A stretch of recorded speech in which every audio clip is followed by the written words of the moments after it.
Nitakufundisha kitu. Kwenye Chama cha Mapinduzi ukiwa umenyooka hivi. Yaani umenyooka hivi, rula inasubiri. Mambo manne wanaweza wakakufanyia wahuni. Kwa sababu wahuni wapo kwenye CCM pia. Kwenye vyama vingine labda wamejaa kabisa, lakini wako wahuni kwenye Chama cha Mapinduzi na mimi nimeshiriki na wenzangu kwenye uongozi kupambana nao. Na umesikia sasa hivi viongozi wetu wanahangaika kusema wahuni wasivuruge uchaguzi wa mwaka kesho, uchaguzi wa chama. Mambo manne watakufanyia ukiwa umenyooka. Na mwana CCM yoyote nayasema haya ananielewa. La kwanza watakupiga fitna. Fitna ni kupeleka maneno ya uongo na nini kwa viongozi. La pili, wakishindwa fitna utashushiwa zengwe. Zengwe linatengenezwa skendo.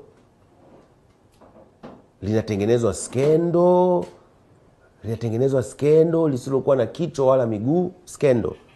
Linashushwa lako.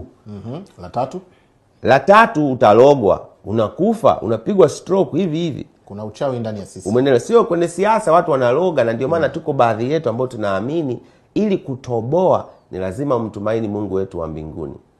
Ya nne, watakuja wajaribu kukuumiza. Kwa hiyo unatakiwa kuwa makini. Kwa mimi najua kila siku nimekuwa nikiaswa. Mimi sizululi ovyo, sitembei usiku kwa sababu kuna watu wanataka kunivizia. Sasa vitu vyote hivi vimeshindikana.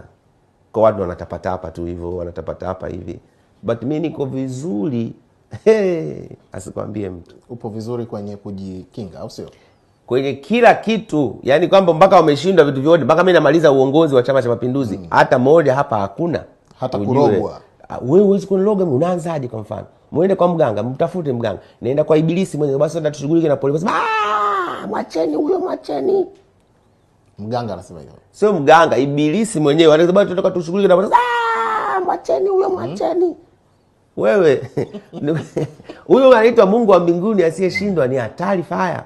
Na mimi najivuna kwa kweli kwa sababu ninamtegemea Mungu. Kwa hiyo mimi huwezi kufanya kitu chochote cha hila kikanipata. Huwezi kufanya na huwezi kufanikiwa hata siku moja. Sababu... Na sitaki kubishana na watu, but nawaambia hivi, usijaribu ukapata tabu.